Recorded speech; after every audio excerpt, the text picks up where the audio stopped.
If you're looking to get onto HF digital modes, and maybe you're somebody like me who spent most of your entire budget on just your radio alone, or maybe you're just looking for a cheaper way to do it, this video is for you. Today I'm going to show you how to get onto HF digital modes in under $40. Let's get into the video.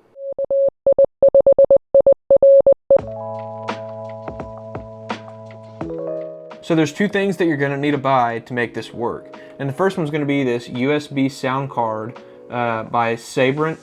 And I bought it on Amazon. It was about $9, and it's just basically a USB sound card that has a microphone and speaker jack on it. And it just, like I said, connects to your computer via USB. It works so far for me on both Mac and Windows. And the second thing that you're going to need to buy is this 6-pin data cable, data interface cable. I think it's called something like the DC11 or something like that. And it's about $25. Both of these ran me after shipping, I think it was like $36 or $37 or something like that on Amazon. So you're going to need both of those in order to make this work. So most people think that you need to have a expensive interface or something like that, one of the MFJ interfaces or something like that.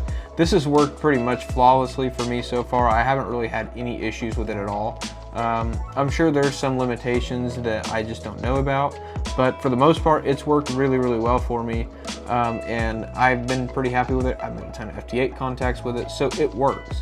And it's definitely a cheaper way to get the job done. So I'm going to show you guys how it all works. So to connect it to the computer, all you need is to take your Sabrent USB dongle and take the data in cable, and both of them are marked, as you can see. I'm not sure if you can read that, but that says data in. You put that in the green connection and the data out in the red connection, and you plug that into your computer.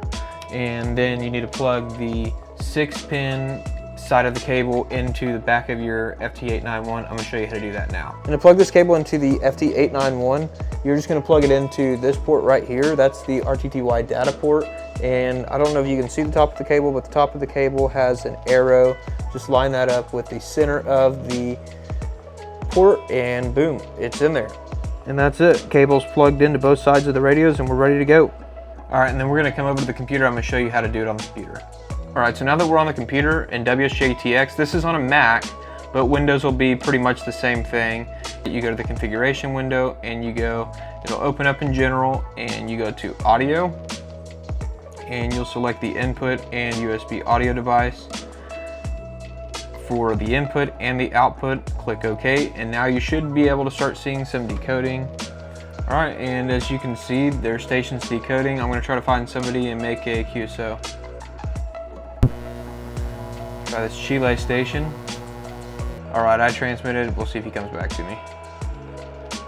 Oh, I think he's calling somebody else now. We'll try this Brazil station. Pretty sure I've already worked this guy, but you know, it's just an example.